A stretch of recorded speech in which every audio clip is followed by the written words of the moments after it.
सूत्रों से पता चला है बीजेपी मंडी हिमाचल प्रदेश से उम्मीदवार कंगना रनौत के लिए हाल ही में ह्यूमैनिटी एनजीओ मंडी हिमाचल प्रदेश में जोर शोर से सेवा और घर घर मदद का कार्य संपूर्ण तरीके से कर रही है। उनके कार्य को देखते हुए उनसे हुई कुछ खास वार्तालाप के सूत्र बताए जा रहे हैं। पहले भी एमपी के इलेक्शन जालंधर में जब हाल ही में हुए थे तब भी बीजेपी ने किया था ह्यूमैनिटी एनजीओ के राष्ट्रीय अध्यक्ष ईशू कालरा को अप्रोच। क्या ह्यूमैनिटी एनजीओ और ह्यूमैनिटी एनजीओ के राष्ट्रीय अध्यक्ष ईशू कालरा निभाएंगे 2024 के इलेक्शन में अहम भूमिका? आइए जानते हैं उन्हीं से आज की खास बातचीत में। ईशू जी, बहुत बहुत स्वागत है आपका। जी, जय श्री राम। जय श्री राम।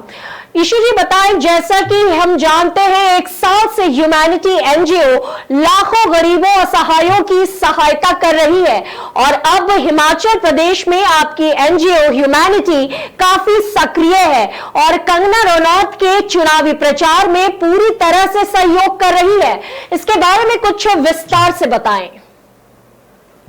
जी हाँ, बिल्कुल। देखिए, जैसे कि हमें हमारे बॉलीवुड में काफी अच्छे रिलेशन है, तो क्योंकि हमें कोई बेसिकली पार्टी का नहीं है, हमारे अच्छे रिलेशंस है कंगना के साथ। तो जब उन्होंने हमें अप्रोच किया तो बेसिकली उन्होंने कहा कि आप as a incharge BJP from Mandi आप कर सकते हैं, आप इनको मतलब सारा रोड मैप आप सारा ये कीजिए, बट एज अ मतलब फ्रेंड और एज अ सपोर्टर उनकी सपोर्ट करें, वैसे तो जस्ट फॉर रिलेशन लाइक। जी जी, तो चुनाव को लेकर आपकी क्या रणनीति है या आपका क्या नजरिया, आपकी क्या सोच है? जी, देखिए, मैं तो इस चीज में मानता हूँ कि जो पार्टी अच्छी है, जो काम कर रही है, जो डेवलपमेंट के मुद्दे उठा रही है, तो उनको सपोर्ट करना भी चाहिए। बेसिकली ये नहीं देखना चाहिए कि वो बीजेपी है, कोई कांग्रेस है, कोई कुछ है। देखिए, अब जैसे कि हम देख सकते हैं बीजेपी ने काफी डेवलपमेंट प्रोजेक्ट्स लाए हैं, हाईवेज में बहुत बड़े बड़े प्रोजेक्ट्स लाए हैं और काफी अच्छे इनॉग्रेशंस भी किए हैं, तो हमें उनको सपोर्ट करनी चाहिए। जी, तो जैसे कि सुनने में आ रहा है कि बीजेपी ने आपको भी टिकट के लिए अप्रोच किया था, तो क्या आपने मना कर दिया? जी, बिल्कुल जी, ये तो रियलिटी है। देखो, एक्चुअली उन्होंने अप्रोच किया था बेसिकली। अभी मेरी थिंकिंग ये है, अगर मैं अभी राजनीति में जाता हूँ तो वो गलत संदेशा जाएगा लोगों में, जी क्योंकि आप देख सकते हैं आजकल का माहौल क्या है। देखो, एक पार्टी से दूसरी पार्टी, दूसरी पार्टी से तीसरी पार्टी, सभी यही कर रहे हैं, शफल कर रहे हैं। बट बेसिकली जो मेरी सोच ये है, शफल करना तो आम बात है। बेसिकली जो चीज है डेवलपमेंट का मुद्दा, वो कौन सोच रहा है, कौन सा एमपी सोच रहा है, कौन सा बंदा सोच रहा है, कौन नहीं सोच रहा है। सो जब तक पूरी पार्टी के जो हमारे कार्यकर्ता भी होंगे, जो पार्टी में कोई भी है ना, जो कार्यकर्ता होंगे कुछ भी है, तो उनसे जब तक सोच नहीं मिल सकती तब तक हम नहीं कर सकते। क्योंकि हमारे जो एनजीओ पार्टनर्स हैं, हमारी सोच तकरीबन एक है। हम एक हैं, 1 लाख हैं, 2 लाख हैं, वो हमारी सबकी सोच एक है। सो मैं हर किसी से वो एक्सपेक्ट नहीं कर सकता कि वो उनकी भी सोच वही हो जो मैं सोच रहा हूँ। सो इसीलिए तो मेरा ये डिसीजन नहीं बना। जी, अपनी एनजीओ के बारे में कुछ बताएं। कब से आपकी शुरुआत हुई एनजीओ की, कब आपने इसकी नींव रखी? जी, एनजीओ तो 2018 से हमारा चलता आ रहा है। जी तो अभी मंडी हिमाचल में तो रिसेंटली अभी हमने ये 7-8 महीने से शुरू किया नेकी साहब के अंडर। तो हिमाचल में उनको काफी अच्छा होल्ड है। तो बेसिकली हमारा जो मोटिव होता है ना, बेसिकली घर घर मदद पहुंचनी चाहिए। हमारा ये नहीं है कि जो हमारे ग्रुप मेंबर्स है कि हम उनकी फर्स्ट प्रायोरिटी देखें, नहीं, घर घर पे मदद पहुंचनी बहुत इंपॉर्टेंट है। ये नहीं कि हमारा काम पहले हो, जो गरीब है, कोई भी है, कोई भी आम आदमी है, सबसे पहले उसका काम होना हमारा फर्स्ट प्रायोरिटी पे है। जो गवर्नमेंट वर्क्स नहीं कर पाती, जैसे हमारे पंजाब में है, पंजाब में सबसे बड़ा इशू एक आता है कि गवर्नमेंट की इन्वॉल्वमेंट बहुत ज्यादा रहती है हर एक काम में, ठीक है। क्योंकि उनके जो एमएलएज एमपीज होते हैं वो अपना कहते हैं कि हाँ नहीं यार, हमसे पूछ के काम करो, ये करो वो करो। बेसिकली ये बहुत है। जो ये पॉलिटिक्स है ना, देखिए एक एनजीओ में भी पॉलिटिक्स ये क्रिएट कर देते हैं, तो वो चीज नहीं होनी चाहिए। देखिए, आगे हम समाज सेवा काम कर रहे हैं, हम कोई गवर्नमेंट फंड्स तो ले नहीं रहे हैं, हम अपने बेसिस पे कर रहे हैं। तो ये प्रेशराइज भी ये चीजें नहीं होनी चाहिए। सो ये चीजें भी गलत है। बाकी जो हमारा एनजीओ वो बड़े अच्छे तरीके से काम कर रहा है। अभी तो हमने मुंबई में भी रिसेंटली ओपन किया, तो वहां पे भी बहुत अच्छे से काम कर रहे हैं लड़के। तो अभी उम्मीद है और आगे बढ़िया तरीके से होता रहेगा। जी, तो कहाँ से ये प्रेरणा मिली आपको, इतनी कम उम्र में युवा जैसे आप हैं, और किस तरीके से आप एक एनजीओ चलाने की प्रेरणा आपको कहाँ से मिली? देखिए बेसिकली क्या होता है, पहले तो मेरा मेरा भी देखिए हर किसी का मन होता है कि हाँ भाई राजनीति में जाके, सभी को शौक भी शुरू शुरू में चलता है कि हाँ राजनीति में ये मिलता है वो मिलता है, पर बेसिकली जो होना चाहिए ना, समाज के प्रति किसके दिल में है। जी। देखिए राजनीति भी एक, मैं मानता हूँ कि राजनीति भी एक समाज का ही जरिया है, कि उसमें समाज सेवा भी लोग करते हैं, काफी लोग करते हैं, पर हम अपना स्वार्थ छोड़ के अगर समाज सेवा कर सके वही असली समाज सेवा होती है। तो वही चीज हमने सोचा कि नहीं यार, हमें अपना करना चाहिए। तो इसलिए हमने नॉन गवर्नमेंटल ऑर्गेनाइजेशन ओपन किया कि हमें नहीं, हमें गवर्नमेंट का कोई सपोर्ट नहीं चाहिए, क्योंकि बेसिकली देखा जाए गवर्नमेंट भी क्या करती है, हमारे टैक्सेस के पैसों में से लोगों को रिफंड करती है, जो कुछ भी करती है, कुछ भी उनको फैसिलिटीज हमारे पास से फैसिलिटीज आगे प्रोवाइड कराई जाती हैं। तो उसका कोई मेरे को ना वो चीज लगी नहीं, और गवर्नमेंट उसमें खुद भी मतलब जो, मैं ये सेंट्रल गवर्नमेंट की बात नहीं कर रहा, पर स्टेट टू स्टेट हर गवर्नमेंट के वेरी करती है, कोई भी स्टेट हो। तो हर एक गवर्नमेंट पहले अपना सोचती है, फिर किसी का सोचती है, सो वो चीज हमारे माइंड से आउट है।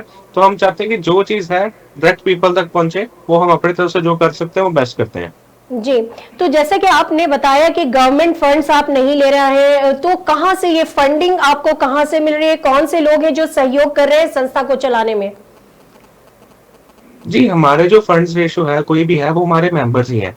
हम किसी कोई भी सेकंड पार्टी या कोई थर्ड पार्टी से नहीं डोनेशन लेते हैं, हमारे मेंबर्स ही हैं। जी। हमारे मुंबई के मेंबर्स हैं, कुछ फॉरेन में मेंबर्स हैं। तो वही जो आपस में जो हमारे फ्रेंड सर्कल है, मेंबर्स हैं, सिर्फ वही डोनेशन का वर्क कर सकते हैं। थर्ड पर्सन को अलाउ भी नहीं है, कोई कोई भी उसको मतलब वो अलाउंस नहीं है कि वो डोनेट कर सके। अगर कुछ वो चीजें हैं, कोई प्रोडक्ट्स हैं या कुछ राशन है, जी। कुछ है, वो करना चाहता है, वो हम तो स्पेसिफिकली उनको एड्रेस प्रोवाइड कर देते हैं, आप डायरेक्टली कर सकते हैं। बिल्कुल। अगर भविष्य में लेकिन फिर से आपको दोबारा मौका मिलता है, जैसे आपने कहा कि अभी काफी जल्दी हो जाएगा और आप अपनी छवि एक राजनेता से ज्यादा पहले समाज सेवी के रूप में आप चाहते हैं कि आपकी छवि उभरे, तो लेकिन भविष्य में अगर फिर जी। से मौका मिलता है तो क्या राजनीति में आना चाहेंगे आप? जी, देखिए वो तो एक समाज का हिस्सा है ये, जैसे मैंने पहले बोला। देखो वो अगर, जैसे मेरे सभी साथी, जैसे देश की जनता जो चाहेगी हम उसमें पूरा इन्वॉल्व होंगे। पर ये है कि जैसे हमारे साथी और देश की जनता रहेगी, जो जो हमें प्यार करते हैं, जो करते हैं, हम उससे पूछे बिना नहीं चल सकते। क्योंकि देखो बनाने वाले भी वही हैं, गिराने वाले भी वही हैं, हर एक बंदे को। तो हमें बेसिकली यही होता है कि जो चीज़ है वो क्लियर टू क्लियर चले, जनता टू जनता चले। ये कैबिनेट नहीं होनी चाहिए कि कैबिनेट में बैठ के डिसीजन ले लिया तो चलो सुबह कोई भी इलेक्शन लड़ ली, वो चीज़ नहीं है। हम चाहते हैं कि सभी एकजुट होके जो चीज़ है सच्चाई के रास्ते पे हमेशा चलना। जी, तो क्या कंगना जी से आपकी जी। कोई बातचीत हुई है इस विषय में, डायरेक्ट कोई वार्तालाप हुई है आपकी कंगना जी से? जी। जी, बिल्कुल रूटीन में चलती है ये तो, कि मतलब कि कैसे क्या करना। देखो वो भी एक बॉलीवुड स्टार रहे हैं, है जी। ना? तो वो भी बॉलीवुड में ज़्यादा है। उनको भी थोड़ा कम है कि हाँ, कैसे क्या होना है, कौन-सी चीज़ कैसे करनी चाहिए, कैसे वर्कआउट करनी चाहिए, कौन-सा रोड कहाँ पे जाता है, कहाँ पे लीड करता है, हम गलत कर रहे हैं, सही कर रहे हैं, ये डिस्कशन तो चलती रहती है। बट ये है कि हाँ, मतलब कि जो अच्छा कैंडिडेट है उसको आगे आना चाहिए। जी। देखिए वो जो बंदा समाज के लिए सोच रहा है, समाज सेवा के लिए सोच रहा है, तो उसको हम ज़रूर आगे करेंगे। हमारी टीम वहाँ पे बहुत तो अच्छे तरीके से आप सारी और आपकी मैनेजमेंट कर टीम रही जो है। है पूरी तरीके से कंगना जी को कोऑर्डिनेट कर रही है और कोऑपरेट कर रही है उनके जी, साथ? बिल्कुल, बिल्कुल। बिल्कुल, बिल्कुल, बिल्कुल। एज़ अ फ्रेंड और एज़ अ सारे, मतलब कि एक अच्छा कैंडिडेट होने के नाते, एज़ अ फ्रेंड अलग चीज़ है, हम्म। बट एक अच्छा कैंडिडेट और एक अच्छा, मतलब कि लोगों का भला सोचने वाला। सो जो अच्छे लोग जो भला सोचेगा हम तो उसका साथ देंगे। हमारा एनजीओ का नेम ही ह्यूमैनिटी है, तो इंसानियत पहले है। जी, तो बीजेपी पार्टी को आपने जैसे कहा कि आपने बीजेपी को ही क्यों चुना, या कौन से ऐसी उनकी नीतियां या मुद्दे हैं जो आपको लगता है जनता के लिए हित में है? और दोबारा इस बार जो मोदी जी का नारा है 400 बार, अब की बार 400 पार, तो क्या लगता है कि मोदी जी वापस फिर से इस बार आ रहे हैं? जी, बिल्कुल, अभी तक तो उम्मीदें तो यही लग रही हैं, क्योंकि मैं एक चीज़ ऑब्ज़र्व ज़रूर करता हूँ। देखो एक, हम देखते हैं कि एक बंदे का रोड मैप हमें क्लियर है कि ये बंदा ये करना चाहता है और ये बंदा ये करेगा। और मैं अगर ऑपोज़िशन पार्टीज़ देखता हूँ, तो उनका कोई रोड मैप है ही नहीं है। उनका ना कोई, मेरे को तो उनके अलावा कोई ऑपोज़िशन लगते नहीं है, मेरे को ऑपोज़िशन कोई नज़र नहीं आ रहा। देखो राहुल गांधी को खुद नहीं पता होता कि क्या क्वेश्चनिंग करनी है, कोई क्या आंसरिंग करनी है। He is a immature person, ठीक है? उसको तो हम छोड़ ही देते हैं। जी। ठीक है, अरविंद केजरीवाल जो खुद घोटाले से बाहर नहीं आते हैं, कभी वो उनके मंत्री फ्रॉड में पकड़े जाते हैं, कभी वो खुद अभी ईडी के रेड के चक्कर में है। तो मतलब कैसे हम किसी थर्ड पार्टी बिलीव कर सकते हैं? जो इंसान अच्छा वर्क कर रहा है, देखो उन्होंने आगे भी डेवलपमेंट की है, तो वो उम्मीद है और भी अच्छे आगे से डेवलपमेंट करेंगे। सो मेरे को कोई सेकंड कैंडिडेट ही नहीं नजर आ रहा, तो हम कैसे किसी और को सपोर्ट कर सकते हैं? जी बिल्कुल। और धर्म के मुद्दे को लोग अगर जी, कह रहे हैं कि जैसे अयोध्या में उन्होंने राम की श्री राम लला की प्राण प्रतिष्ठा की, तो धर्म का जी, मुद्दा तो है ही, लेकिन जी। जो विकास के मुद्दे हैं मुझे लगता है बीजेपी के हित में वो भी जाएंगे। जी, बिल्कुल, देखिए ये तो वो कोई चीज़ ही नहीं है, देखो वो तो प्राण प्रतिष्ठा की है उन्होंने, वो तो अलग ही चीज़ है। देखो वो तो 500 सालों से केस चला आ रहा है, ठीक है? वो बात अलग है कि उन्होंने थोड़ा प्रेशराइज़ ज़्यादा किया है इस वर्क को करने के लिए और थोड़ा काम ज़्यादा अच्छे तरीके से किया ताकि ये काम जल्द से जल्द हो सके, जी ठीक है? ये चीज़ उन्होंने की है, वो उनका एक प्लस पॉइंट है, बट ये चीज़ नहीं है कि धर्म पे राजनीति होगी, वो चीज़ नहीं है, बिल्कुल नहीं है। आज की जनता बहुत समझदार है, आज के लोग सिर्फ डेवलपमेंट और सही मुद्दे पे वोट डालते हैं और आप खुद समझदार हैं कि देखिए कि अब अगर हम सेकंड ऑपोजिशन भी देखते हैं, उनके कोई बातें या कुछ वैलिडिटी होना कि मतलब कुछ वैलिड उनके बातें हो, जो हमें देखा हो, क्योंकि जो पिछले 40 सालों में वो नहीं कर पाए, तो मोदी जी ने 10 साल में कर दिया, तो कुछ तो फ़र्क है फिर। जी बिल्कुल, चाहे वो सड़क निर्माण हो जी, और इंफ्रास्ट्रक्चर जी, हो, ग्लोबल पहचान जो उन्होंने इंडिया को एक ग्लोबल पहचान दिलाई है, तो मुझे लगता है ये काफी सारे जी, मुद्दे हैं। युवाओं के लिए, महिलाओं की सुरक्षा के लिए खासकर उन्होंने बहुत कार्य किए हैं। उत्तर प्रदेश में भी जिस तरह से योगी आदित्यनाथ ने कार्य किया है और महिला सुरक्षा को लेकर काफी सक्रिय है बीजेपी, तो मुझे लगता है ये सारे मुद्दे जी। जो हैं इस बार लोकसभा चुनाव में बीजेपी के हित में जाएंगे। क्या लगता है आपको? जी, बिल्कुल, देखिए ये महिला सुरक्षा के लिए तो हम भी बहुत इनसे प्रसिद्ध होते हैं। देखिए हमारे एनजीओ का फर्स्ट वर्क ही यही है कि कोई भी दहेज के तहत आता है, कोई दहेज के तहत आता है, कोई कोई भी केस हो, कोई भी आप लगा लें, कोई भी विक्टिम हो, कोई भी मार-काट का केस हो, कोई भी हो, कोई लड़की के साथ गलत हो, कोई भी ए टू ज़ेड, तो हमारी एनजीओ चाहे दिन हो, रात हो, चाहे रात के 3 बजे हो, हम उसी टाइम सारी टीम हाज़िर होते हैं। देखिए सबसे बड़ी चीज़ है आज की नारी की, मतलब कि आप कैसे प्रोटेक्ट कर सकते हैं। जी आजकल आप बिल्कुल। देख ही रहे हैं कि कैसे केसेस आते हैं, काट के बैग में डाल दिया जाता है, क्या कर दिया जाता है, ये तो मेरे को समझ नहीं आती क्या कानून अवस्था है। दिल्ली में भी अभी ये रिसेंटली केस आया था, तो ये क्या कानून अवस्था है केजरीवाल जी की, मेरे को नहीं समझ आती कि आप किस अकॉर्डिंगली आप सरकार चला रहे हैं। तो यही चीज़ है, ये चीज़ें को बंद होना बहुत ज़रूरी है। तो इसके हम अगेंस्ट बहुत कड़ी से कड़ा स्टेप उठाएँगे अब आगे भी। हमारा एनजीओ का एक और आगे मोटिव आने वाला है कि आगे अगर कोई ऐसा केसेस आते हैं, अगर कोई कार्रवाई करे या ना करे, हम उस चीज़ के हम कोई केसेस से नहीं डरते, हम किसी चीज़ से नहीं डरते और हम अपने तरीके से कार्रवाई करेंगे अगर गवर्नमेंट नहीं करेगी। जी हम उस चीज़ पे पूरे तत्पर हैं। आज की और जो युवा पीढ़ी है उसके लिए आप क्या संदेश जी। देंगे कि युवा होने के नाते? जी, मैं तो यही संदेश दूँगा, देखो कि आप सिर्फ़ एक ये चीज़ मत देखिए कि पार्टी ये मेरे को ये दिला रहा है, ये मेरे को वो दिला रहा है, ये मेरे को प्रधान बना रहा है जिले का। आप ये सब चीज़ों को छोड़ दीजिए। ये सब चीज़ें बिल्कुल मैटर नहीं करती, सभी लोग अपना फ़ायदा देखते हैं। कोई आप मतलब क्या कहते हैं, किसी भी 2000 1000 रुपए में बिके मत। आप ये देखिए कि आपके देश की तरक्की, आपकी तरक्की कौन कर सकता है? आप इस चीज़ को देख के मुद्देनज़र रखते हुए फिर वोट करें। ये नहीं है कि ये मेरा फ्रेंड है तो उस पार्टी में है तो मैं उसको वोट कर रहा हूँ। और मैं भी ये चीज़ कहता हूँ, मैंने भी अब अगर कंगना की सपोर्ट करो तो ये नहीं है कि मैं बीजेपी में जॉइंट हूँ।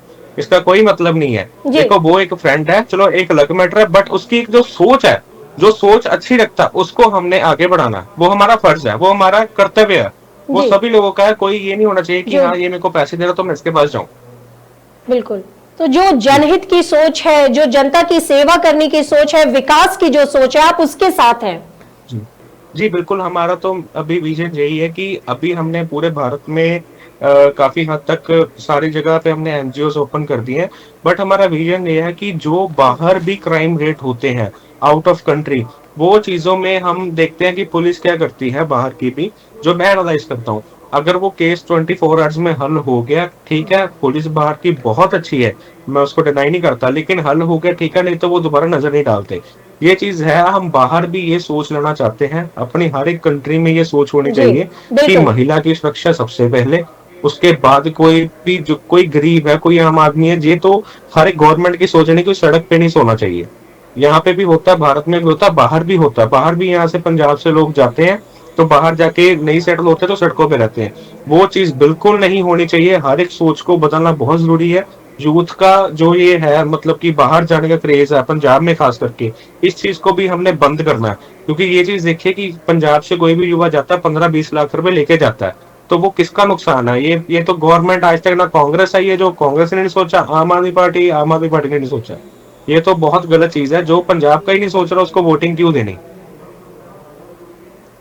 धन्यवाद। तो तमाम ऐसी खबरों को जानने के लिए बने रहिए देश के नंबर 1 न्यूज चैनल प्रजातंत्र टीवी के साथ।